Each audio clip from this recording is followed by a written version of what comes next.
Всем привет, друзья! В этом видео я хочу показать вам модель танка Т-55А модификации 1981 года от компании Mini-Art.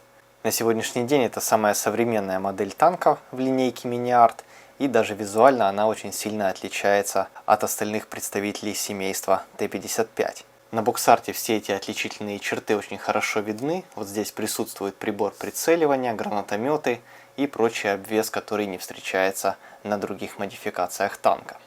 Автор этого рисунка Владимир Бут, как всегда, изобразил прекрасную картину.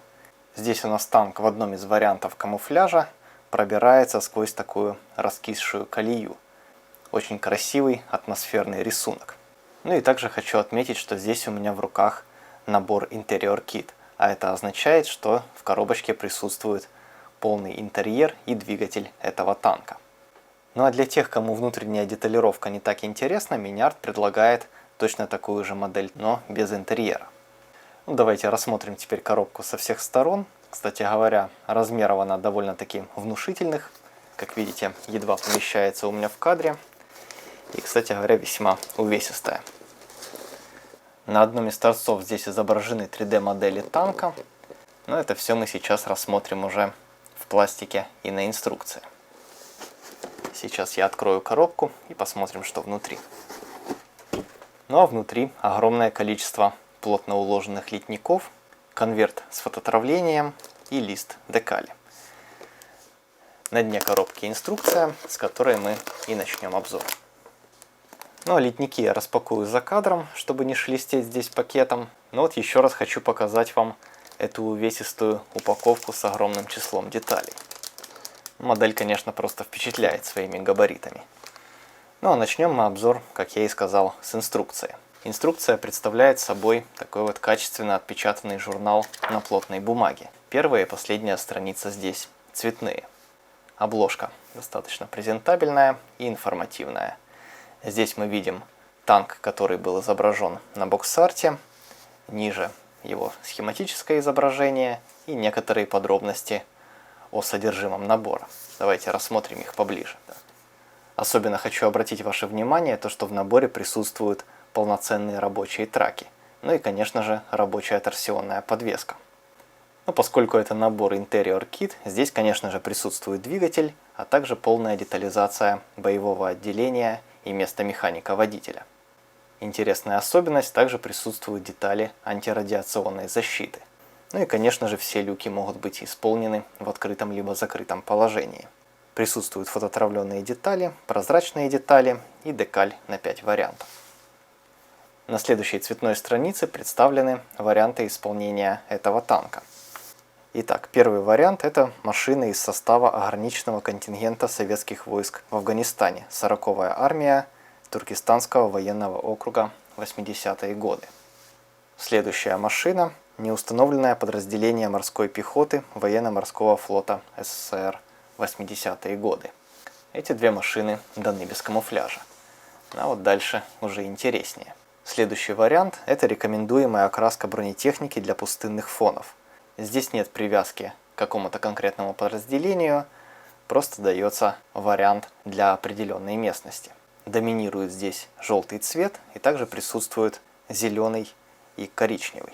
Кстати, вот здесь и далее источником камуфляжа послужил альбом образцов рисунков деформирующего окрашивания военной техники и вооружения. Часть 3. Бронетанковая техника и артиллерийское вооружение. Издательство Министерства обороны СССР, 1977 год. Так что раскраска достоверная. На следующей странице дана раскладка литников, раскладка деталей на платах фототравления и схема декали. И на следующем развороте схема литников продолжается. Как видите, деталей здесь действительно огромное количество.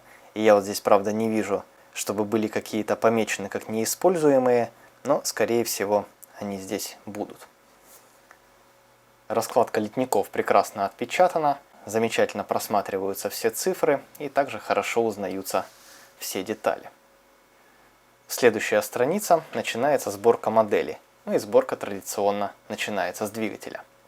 Несмотря на то, что через люки моторного отсека будет видно только верхнюю часть двигателя, сам агрегат детализирован со всех сторон, так что он может стать прекрасным украшением вашей работы и где-нибудь за пределами танка. На следующей странице начинается сборка нижней части корпуса и торсионной подвески. И вот здесь сразу хочу отметить пару моментов. Здесь присутствует вариация сборки, а именно возможность собрать танк с креплениями для минного трала. На некоторых страницах инструкции будут встречаться такие пометки, что та или иная операция нужна только для сборки именно с креплениями. Вот, например, на этой странице здесь и здесь. Ну и второй момент касается торсионной подвески. Есть выбор собрать либо рабочую торсионную подвеску, либо установить торсион в фиксированном положении. Следующие страницы. Здесь собирается вращающийся пол боевого отделения, собираются органы управления, место механика-водителя, устанавливается боеукладка. Кстати, боеукладка состоит из отдельных снарядов, и при желании эти снаряды можно также использовать за пределами танка. Ну а некомплектный боезапас может также сделать вашу модель более живой. И вот еще обратите внимание, здесь практически около каждой детали присутствуют номера в серых квадратиках. Эти номера обозначают номер цвета, в который нужно выкрасить деталь. Так что таким образом на каждом этапе сборки уже вопросов с цветом возникать не должно. Далее устанавливается одна из деталей, очень здорово проработанная приборная панель. Следующие этапы сборки интерьера. Устанавливается боеукладка, устанавливаются элементы на стенке корпуса. И вот здесь, насколько я могу судить, на этой стенке отлито просто невероятное количество мелких деталей. Но подробнее мы, конечно, рассмотрим ее в пластике. Далее продолжается сборка внутри и снаружи. Устанавливается еще дополнительный боекомплект. На следующих страницах продолжается работа с интерьером. И вот здесь уже практически собрана ванна корпуса. Боковые элементы устанавливаются на свое место. Устанавливается перегородка между моторным отсеком и боевым отделением. И к двигателю крепится фильтр. На следующей странице двигатель уже устанавливается на свое место. И устанавливается передняя бронеплита. Предварительно здесь также собирается множество мелочевки. Ну и, кстати говоря, практически на каждом этапе присутствует большое число фототравления. Так что танк выходит проработанным до мельчайших деталей, как внутри, так и снаружи. На следующей странице начинается сборка катков, ленивца, ведущей звездочки, верхней бронеплиты, и вся ходовая часть устанавливается на свое место. Все катки на своих полуосях также могут остаться вращающимися. Далее сборка задней бронеплиты. И вот здесь снова пометка о деталях, которые используются для сборки танка с креплениями для минного трала. Ниже собирается броня над моторным отсеком, устанавливаются решетки. Здесь используется большое количество фототравления. Это и прутья решетки, и, конечно же, сама фототравленная сеточка. Бронеплиты моторного отсека установлены на свое место. И смотрим следующую страницу. Ну а следующая страница начинается со сборки полноценных рабочих траков. Как видите, гусеничная лента собирается без клея, с использованием вот таких вот полупальцев. Выглядит достаточно просто, ну и надежно в разумных пределах. Далее идет сборка надгусеничных полок и всего, что на них установлено. Это баки, ящики и прочие мелочи. Все баки соединяются между собой специальными трубками. Ну и выглядит это, конечно, очень здорово и реалистично. Ниже продолжается сборка баков и ящиков. И вот здесь находится пометка о том, что трос нужно изготовить самостоятельно. То есть в наборе присутствуют только коуши. Следующая страница. Завершается детализация надгусеничных полок. Вот здесь вот будет необходимо просверлить отверстия для крепления некоторых деталей. Я так понимаю, речь идет о грунтозацепах и инструменте. Следующая страница. Собираются топливные баки и крепления под них. И здесь же уже начинается сборка элементов башни. Следующая страница. Сборка башни продолжается. И вот здесь снова хочу вам показать, насколько здорово выглядят приборы. Это уже приборы связи. Итак, в башне устанавливается все необходимое оборудование. Здесь также присутствует боеукладка. И на следующей странице великолепно детализированная во всех подробностях казенная часть орудия. Здесь также собирается курсовой пулемет, и он пристыковывается к орудию. Далее боеукладка пулемета, сиденье экипажа и орудие устанавливается в башню. На завершающих этапах здесь хорошо видно, насколько на самом деле детализирована башня и сколько здесь всевозможной мелочевки. Просто великолепная модель, невероятно насыщенная всевозможными деталями. В следующие этапы внутрь башни устанавливается обшивка, и на нее уже крепятся оставшиеся детали и оборудование.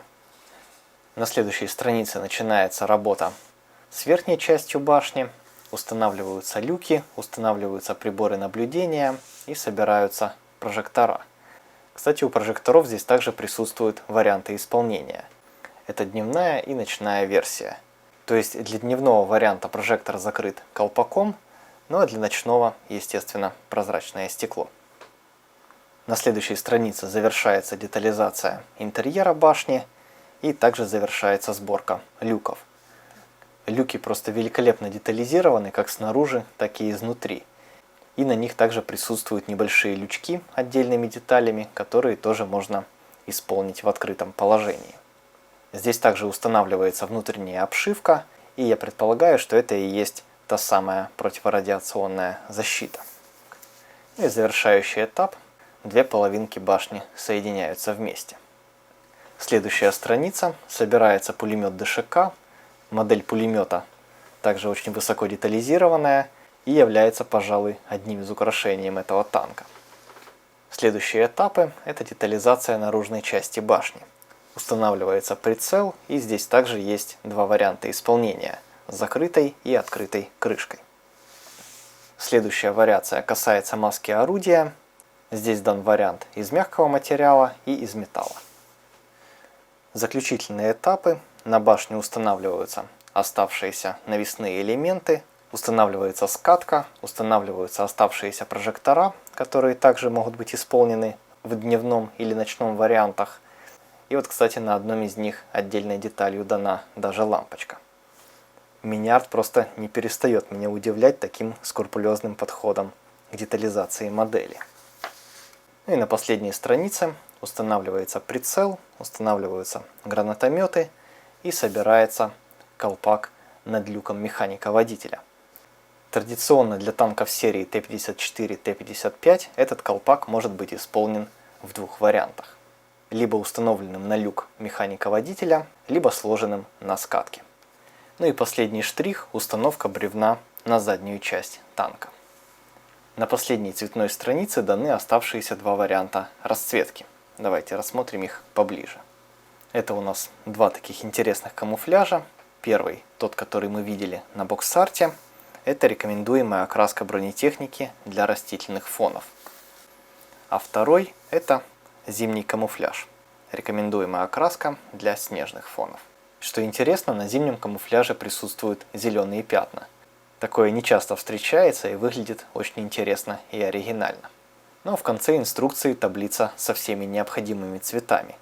Здесь традиционно находятся коды от множества популярных производителей, а также название цвета на русском и английском языке. Ну, с инструкцией мы на этом закончили. Сейчас перейдем к пластику. Еще одно небольшое включение, прежде чем я распакую окончательно все детали. Хочу вам показать, что литники все-таки были сложены не в один огромный пакет, а внутри него находились вот такие вот три поменьше. Литники все очень грамотно и компактно уложены, а в некоторых местах присутствует вот такая вот защита особо хрупких деталей. Итак, друзья, пластик. Начнем разбор с деталей башни и корпуса. У меня в руках сейчас как раз литник с верхней частью башни, и давайте рассмотрим ее поближе. Замечательно отлитая деталь. Здесь просматривается характерная фактура брони и сварные швы вокруг посадочных мест деталей, там где это необходимо. Все отверстия выполнены без каких-либо дефектов. На внутренней стороне башни будет установлена обшивка, но тем не менее здесь также нет никаких дефектов, никаких следов от толкателей. Здесь вот даже пролита проводка. Далее рядом с башней расположены детали люков, половинка потолка башни, внутренняя обивка люков. Кстати, посмотрите, как здорово пролиты в углублениях винты крепления этой обивки. Здесь также отлита ручка в пластике, но многие другие ручки и прочая мелочевка дана отдельно. И вот здесь также небольшой участок интерьера, очень богато и качественно отлит. На этом же литнике расположены гранатометы.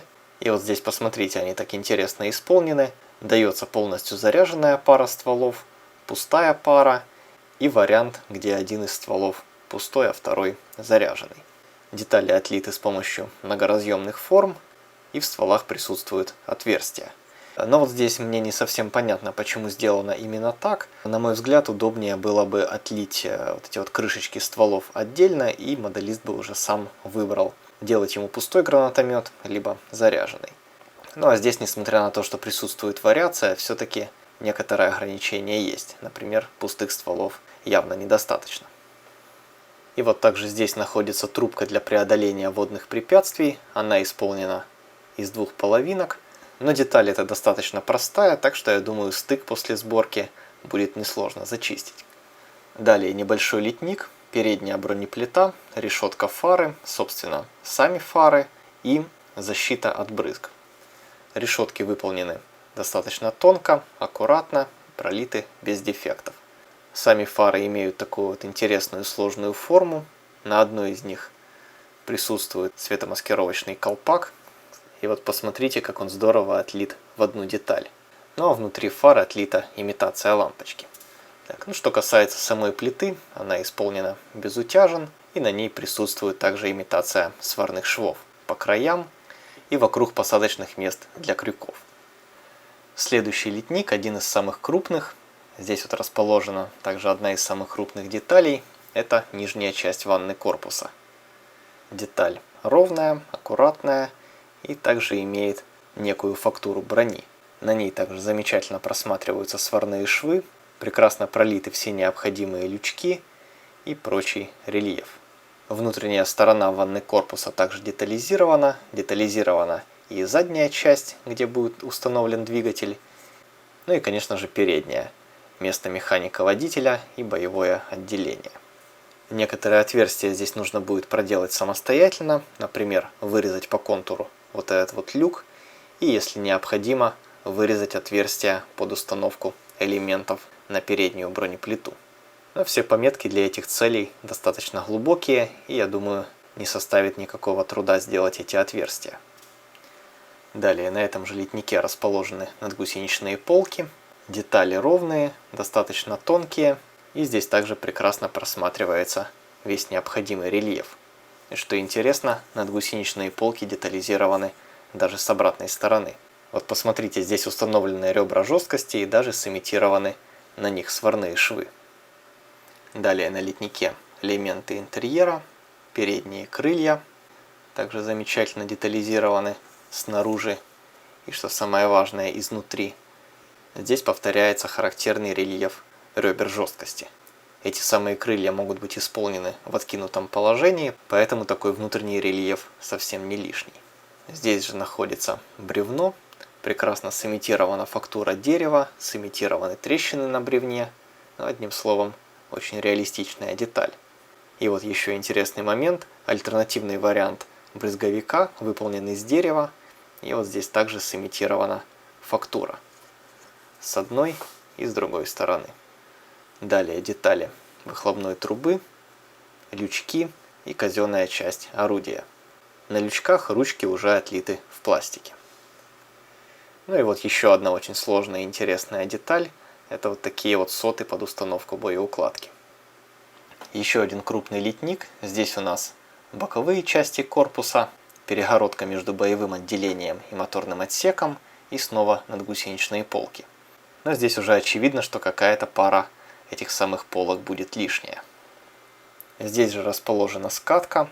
На ней пролиты такие продавленные углубления под установку ремней, ну а сами ремни даны из фототравления. Здесь вот также вижу пулемет, вероятно тот, который будет установлен в башню. Но ствол у этой детали не рассверлен.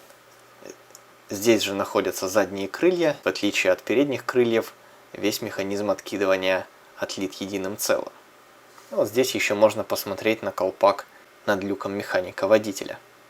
пролита имитация фактуры мягкого материала, но присутствует небольшой след от половинок пресс-форм. Но тем не менее, я думаю, не составит труда его зачистить. Ну и последний, самый крупный литник – это все оставшиеся детали корпуса, ну а также нижняя часть башни и поворотный механизм башни. Снова боковые части корпуса, перегородка между моторным отсеком и боевым отделением, скатка и передняя бронеплита. Но, насколько я понял, именно эти детали уже пойдут на сборку модели, а те, которые я показал ранее, это элементы от смежных моделей танков. Очень интересно подмечать, как, казалось бы, на первый взгляд идентичные детали все же в некоторых мелочах отличаются, и Mini-Art эти мелочи скрупулезно воссоздает. Вот отсюда и такое переплетение деталей из разных наборов. Рассмотрим поближе верхнюю бронеплиту. Здесь великолепно отлиты технологические лючки, все необходимые заклепки и очень здорово пролит рельеф вокруг люка механика-водителя. На боковых элементах в местах крепления надгусеничных полок сымитированы сварные швы. Бронеплита над моторным отсеком. В таких глубоких нишах замечательно пролиты болты. Механизм поворота башни. Также довольно сложная деталь, но выглядит просто потрясающе.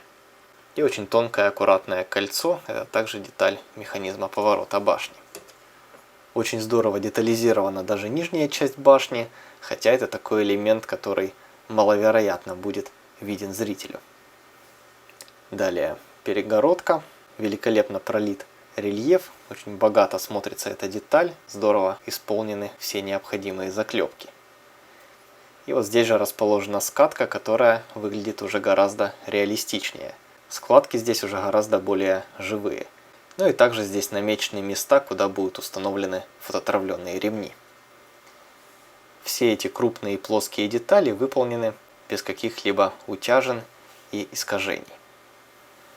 Далее рассмотрим, у нас здесь целый ряд узких таких литников с разношерстными деталями. Вот здесь, например, расположена обшивка башни. Уже похожую обшивку я вам показывал на внутренней части люков. Но вот здесь детали гораздо крупнее, и можно лучше рассмотреть всю детализацию. Вот насколько здорово пролиты винты, которыми крепится обшивка к броне. Здесь есть винты, расположенные в нишах, есть те, которые расположены снаружи, но все они пролиты просто замечательно. Ну и также имеется расшивка между панелями. Далее на этом литнике можно отметить элементы для установки боеукладки. Тоже довольно сложная деталь. Снова элементы обшивки. И здесь же расположены некоторые снаряды. Эти снаряды отлиты уже с ремнями и с пряжками. Отлиты в одну деталь с едва заметным стыком от половинок пресс-форм. Тем более, что снаряды устанавливаются таким образом, что этот стык будет вряд ли заметен. Пряжки и ремни пролиты очень четко. Кстати, в боекомплекте танка несколько типов снарядов, и здесь все эти типы замечательно отражены. Но я, правда, не могу назвать конкретно, что есть что, но если вы узнаете какие-то снаряды, то напишите, пожалуйста, в комментарии, как они правильно называются. Следующий литник. Здесь также расположены снаряды, уже некоторых других типов, но отлиты аналогичным образом и также замечательно выглядят. Далее здесь же единой деталью отлиты такие спаренные баллоны, множество мелких деталей, вентилятор и вот еще снаряды, которые исполнены попарно. Вот на этом литнике еще хочу отметить такой вот любопытный прибор с отлитыми проводами. Очень здорово, тонко исполнено. И здесь же расположен огнетушитель, также отлит единой деталью. Следующий литник. Здесь у нас элементы интерьера, перегородка рядом с механиком-водителем, поворотный пол. Посмотрите, как здесь здорово и четко пролит рельеф против скольжения. На этом же литнике также вот мелкие детали, это тоже части пола. На них сымитирован аналогичный рельеф и пролиты болты крепления. Вообще на всех литниках расположено огромное количество мелких деталей. Как видите, все они пролиты просто безупречно, и ни на одной из них никакого дефекта я не вижу. На модели очень качественно исполнены просто мельчайшие подробности. Итак, следующий литник. Как я и сказал, мелких деталей просто огромное количество на этой модели. Ну и на каждой из них, конечно же, останавливаться не имеет смысла. Но повторюсь, что все мелочи здесь пролиты просто безупречно. Ну, вот на этом литнике, например, можно узнать трубки, которые устанавливаются между топливными баками. Также вот хочу вам показать детализацию прожектора. Вот он, второй прожектор со своей крышкой. Внутри прожектора также замечательно пролиты, без каких-либо дефектов. Но вот здесь вот отсутствует лампочка, поскольку она дана на прозрачном литнике. Далее следующий литник, снова элементы поворотного пола, но в нашей модели будет использован только один какой-то вариант. Второй снова от смежной модели. Посмотрите, здесь уже рельеф другой, в виде сот, пролит также просто великолепно.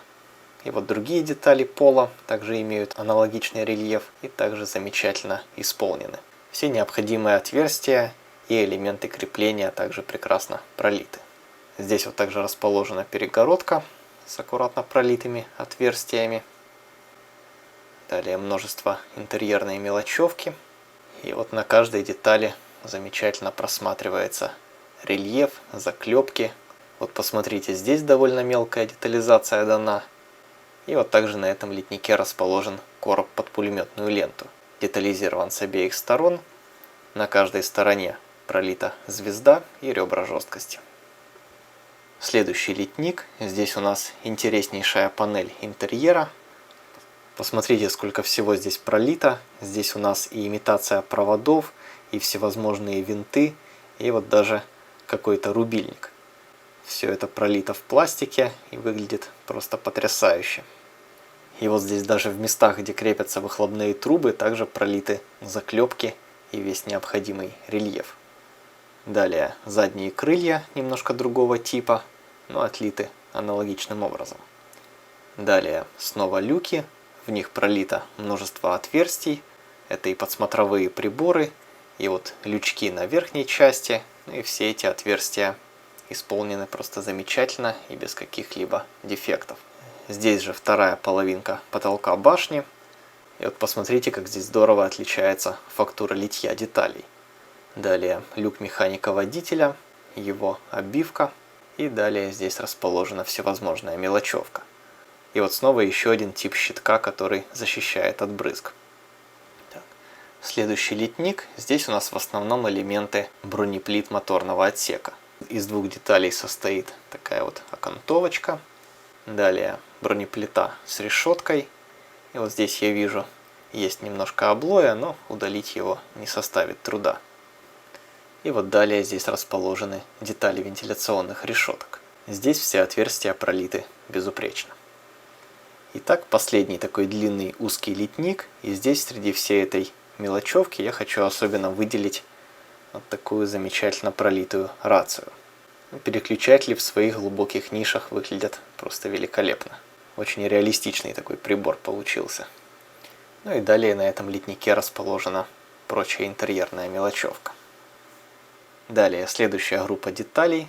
Тоже вот посмотрите, как пролиты самые мельчайшие отверстия. И вот здесь также хочу отметить такой вот довольно сложный элемент, выполненный единой деталью. Далее следующий литник. Здесь снова детали обшивки, которые мы уже рассматривали. Снова снаряды. Здесь уже имеются снаряды, исполненные с ремнями и пряжками, ну и также выполненные просто отдельной деталью. Интересно, такая небольшая деталь дана в многоразъемной форме. Вот посмотрите с торца здесь, какая интересная детализация пролита. И вот на этом литнике также расположена вторая деталь рации. Здесь еще больше всевозможных переключателей и циферблатов. Далее литник уже с похожими деталями, которые встречались и на других рамках. Это места под укладку снарядов, собственно, сами снаряды с отлитыми на них ремнями. Здесь также расположен такой вот замечательно пролитый автомат, сиденья и прочая мелочевка. Так, ну и, пожалуй, чтобы закрыть вопрос со снарядами, покажу еще 3 литника, на которых они отлиты. Здесь детали все так же замечательно выполнены, едва заметный стык от половинок пресс-форм и прекрасно исполненные ремни и пряжки. На этом литнике также расположены короба под пулеметную ленту. Еще один литник со снарядом, баллоном и коробом. Здесь уже снаряд без ремня. Ну и последний небольшой литник. Здесь уже несколько типов снарядов. Большинство из них исполнены отдельными деталями. Далее рассмотрим внешний обвес танка. На Т-55 уже не устанавливаются отдельные дымовые шашки, ну а на задней части крепится вот такой вот дополнительный топливный бак. Сам бак выполнен из двух половинок, и на нем присутствует довольно интересный сложный рельеф. Я надеюсь, после стыка никаких проблем с его зачисткой не возникнет. Ну а донышки бака также даны отдельными деталями. На этом литнике также расположены крюки, передний и задний, и элементы, которые крепятся на нижнюю часть танка. На них прекрасно просматривается имитация сварного шва и болтов. Итак, следующий литник с обвесами – это детали всевозможных ящиков и бачков. На большинстве ящиков ручки пролиты вот таким вот образом уже в пластике, но некоторые будут даны и из фототравления. Но вот как видите, даже в пластике эти детали выглядят просто замечательно. И вот если я не ошибаюсь, верхняя часть ящика может быть исполнена в таких вот вариантах на выбор. Далее здесь расположены ящики поменьше. И, наконец, небольшой бачок. Следующий литник. Здесь у нас исполнены топливные баки, лопата и некоторые мелочи. Вот посмотрите, интересно исполнено крепление, пролита даже имитация барашка. Далее несколько небольших литников, на них буквально расположено по одной детали. Здесь у нас короб под пулеметную ленту для пулемета ДШК, который устанавливается на башню. Далее еще один небольшой ящик и еще один топливный бак. Похоже, именно этот топливный бак будет установлен на данную модель. Интересная особенность, здесь даже небольшая гаечка пролита отдельной деталью. И покажу еще пару самых маленьких литников. Здесь у нас элементы ходовой части, крепление ленивца, а на втором некоторая мелочевка и коуш.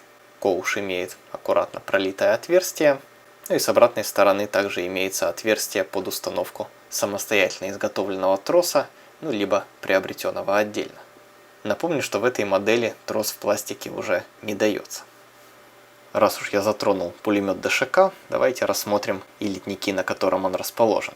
Это по сути тот самый пулемет, который устанавливается на все танки Т-54 и Т-55, а также он доступен у Миниарт в отдельном наборе с советским автоматическим оружием. Здесь великолепно пролит корпус пулемета, на нем просматривается рельеф, замечательно исполнен дульный тормоз. Пулемет выполнен с помощью многоразъемной формы, его ствол рассверлен. Также имеются отверстия на краях элементов амортизации. Вот они, два таких амортизатора, отлиты единым целым. Ну и также помимо прочей мелочевки, здесь также можно отметить замечательно пролитую пулеметную ленту. Ну и на отдельном литнике расположен лафет пулемета. Несколько замечательно отлитых небольших деталей. Далее закончим уже тему оружия. На отдельном литнике расположены два варианта маски пушки. Первый вариант металлический, с такой вот имитацией довольно грубой фактуры брони и прекрасно пролитыми болтами. Ну и второй вариант из мягкого материала. Здесь посмотрите, как здорово сымитированы все складки. Эта маска орудия состоит аж из 4 деталей. Боковые элементы, верхний элемент и нижний. На каждом из них присутствуют такие вот живые складки. Ну, надеюсь, при сборке они состыкуются хорошо. И вот здесь же расположен прибор прицеливания. На нем также пролита вся необходимая детализация, и также к нему полагается несколько мельчайших деталей. Ну и, наконец, ствол танка. Исполнен отдельным элементом, ровная, круглая, замечательная деталь. Ну вот и посмотрите, ствол здесь не просто рассверлен, но и внутри имеются насечки. На стволе присутствует небольшой стык от половинок пресс-форм, но я думаю, убрать его не составит труда. Далее еще один литник с интерьером. Это место механика-водителя. Вот посмотрите, из множества деталей состоит его сиденье. Здесь же расположены рычаги управления. На рычагах присутствует рельеф. Далее педали. И вот еще один элемент, тоже вот посмотрите, с такой вот интересной фактурой. Давайте теперь рассмотрим двигатель танка. Нижняя часть корпуса двигателя. Далее расположена всевозможная мелочевка, рама, на которую двигатель устанавливается, замечательно отлитые патрубки и всевозможные навесные детали. И вот здесь также применяются многоразъемные формы. Посмотрите, как эта деталь отлита со всех сторон. Второй литник с деталями двигателя. Здесь у нас корпус блока цилиндров. Состоит из отдельных половинок. V-образная передняя часть. Снова патрубки, насос и головки блоков цилиндров. На всех элементах замечательно просматриваются заклепки и ребра жесткости. И вот здесь также расположены такие тонкие аккуратные детали трубок. И наконец последний литник с деталями двигателя. Здесь у нас фильтр, каждая сторона которого отлита отдельной деталью, выхлопные трубы и снова тонкие аккуратные трубки. Пропустил еще один литничок, если я правильно понимаю, это детали прожектора. Вот так вот пролита его передняя часть и механизм привода. Еще один небольшой литник, замечательно исполненной мелочевкой. Ну и наконец перейдем к элементам ходовой части, где мы и протестируем рабочие траки. Ну давайте сначала рассмотрим все остальное. Здесь у нас крышки балансиров, поручни на башне. И вот такие вот небольшие элементы – это кусочки торсионов для сборки подвески в неподвижном состоянии. Следующие два литника. Здесь расположены балансиры. Каждый балансир собирается из двух половинок, и между ними вставляется торсион. И здесь вот также расположены элементы амортизации переднего и заднего опорного катка. Даже внутри балансира замечательно пролита гайка. С обратной стороны присутствуют следы от толкателей, но это все же внутренняя сторона, которая будет приклеена к другой половинке. На втором литнике балансиры исполнены аналогично, просто выглядят немножко иначе. И снова небольшой литничок. Здесь у нас крючки и детали ограничителей хода балансира. Далее рассмотрим элементы ходовой части. Здесь расположены детали ленивца и ведущие звездочки. Ну а также очередная партия балансиров. Замечательно пролиты все отверстия без каких-либо дефектов. И на звездочке замечательно просматриваются гайки. На внутренней стороне такой вот сложный рельеф также исполнен без каких-либо нареканий. Но со звездочками и ленивцами это еще не все. В наборе присутствуют еще два дополнительных литника. Я так понимаю, часть деталей опять же не будет использована. На отдельном литнике здесь дана звездочка немного другой конфигурации. Здесь же исполнен ее колпак и ее полуось. Ну и здесь все так же прекрасно и безупречно пролито. Внутри разве что встречается небольшой облой. Такое встречается и на ленивцах, и на катках, но удаляется он безо всяких проблем. На втором литнике ленивец немного другой конфигурации. Здесь вот в отверстиях присутствует немного облоя, но это в целом ерунда. И здесь же расположена половинка звездочки. Следующие литники, касающиеся ходовой части, это вот такие вот опорные катки. Сами катки имеют по 5 спиц. Отверстия пролиты здесь без каких-либо дефектов. И на бандаже присутствует рельеф. Кстати говоря, благодаря этому рельефу скрывается стык от половинок пресс-форм, который обычно присутствует на гладких бандажах. Так что здесь не придется ничего зачищать. А питатели подведены настолько грамотно, что при отделении этот самый рельеф на бандаже не нарушается. Для примера я собрал одну пару опорных катков. И как видите, в местах подведения питателя с рельефом ничего не случилось. Главное просто аккуратно отделять и зачищать. Далее здесь же расположена задняя заглушка на каток, колпак с замечательно пролитыми заклепками, полуось и аккуратная тонкая деталь торсиона. Эту деталь нужно использовать, если необходимо собрать рабочую торсионную подвеску. Ну а второй аналогичный каток расположен на отдельном литнике. На первый взгляд здесь просто другая компоновка деталей, но не все так просто. Дело в том, что передний опорный каток немного отличается от других. Ну и видимое отличие здесь в диаметре колпачка. И немного отличается дизайн задней заглушки. Сам же каток исполнен аналогично. И вот здесь вот еще хочу вам показать, даже на внутренней стороне отлита имитация сварных швов. Ну и наконец последний литник этого набора — это траки. Расположены вот такую вот цепочку. Здесь же даны полупальцы. Все отлито без каких-либо дефектов. Прекрасно просматривается глубокий рельеф траков. Безупречно отлиты все отверстия на них. И также замечательно отлиты полупальцы. Обратите внимание, что к траку подходит всего 3 питателя. Расположены они достаточно удобно. Так что никаких сложностей с отделениями, зачисткой этих деталей не возникает. Траки очень приятные в сборке, и в итоге получается достаточно надежная конструкция подвижной гусеничной ленты. Я для примера собрал небольшой участок, и вот посмотрите, как это выглядит в итоге. Гусеничная лента имеет просто великолепную подвижность. И, как я и сказал, достаточно хорошую прочность. Ну, конечно, в разумных пределах. Все-таки детали пластиковые, полупальцы пластиковые, поэтому излишних рывков допускать не нужно. Несмотря на то, что в инструкции сказано, что сборка проходит без клея, здесь он все-таки пригодится. Я использовал каплю сверхтекучего клея вот в этом месте, то есть на месте установки полупальца. Но несмотря на такой нюанс, сборка все же происходит очень быстро и без каких-либо затруднений. Как видите, на краях полупальцев присутствуют такие вот элементы, за них очень удобно их удерживать в момент установки и вклеивания, ну а после высыхания клея уже можно лишнее отрезать. В итоге у Mini-Art вышла довольно продуманная процедура сборки гусеничной ленты, даже без использования какого-либо кондуктора. Ну и на выходе также гусеничная лента, как видите, получается очень реалистичной. И теперь давайте рассмотрим оставшиеся детали. Это прозрачный литник и платы фототравления. Начнем с прозрачного литника и декалей. Декаль в основном представляет из себя набор цифр, и цифр здесь дано целых 6 комплектов, плюс отдельно расположены номера. Также присутствуют декали с надписями. Это ZIP, масло, топливо.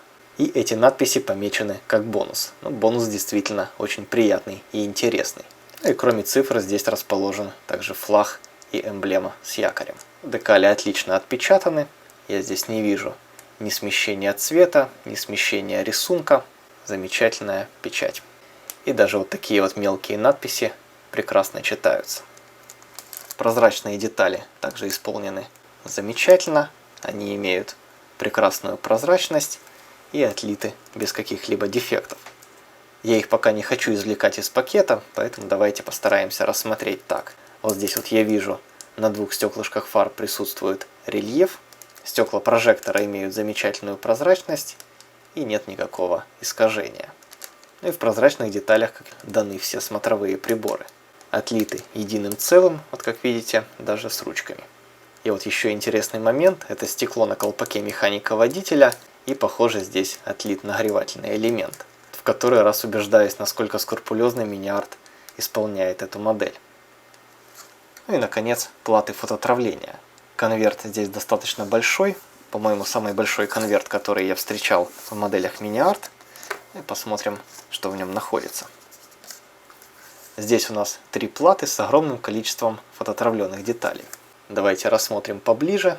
Все детали замечательно исполнены, вплоть до самых мельчайших элементов. Посмотрите, какие даже тончайшие детали тут встречаются. Там, где необходимо, пропечатаны заклепки. Сеточки имеют замечательную прозрачность. Ну а те детали, которые необходимо изгибать, на месте изгиба помечены.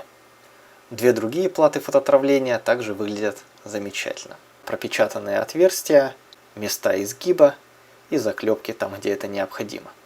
Также вот и на ремешках пропечатаны пряжки. Итак, друзья, это была модель от фирмы Mini-Art, танк Т-55А модификации 1981 года. Вариант с полным интерьером и двигателем. Ну, я остался просто в восторге от этой модели. Мне очень понравился и сам прототип, и то, насколько тщательно Mini-Art воссоздал его в своей модели. Ну, детали здесь проработаны, как видите, просто до мельчайших подробностей и вызывают настоящий восторг. Ну а с полноценно рабочими траками Mini-Art выводит свои модели на совершенно новый уровень. Гусеничную ленту теперь собирать очень легко и просто. Ну а ходовая часть получается по-настоящему рабочей.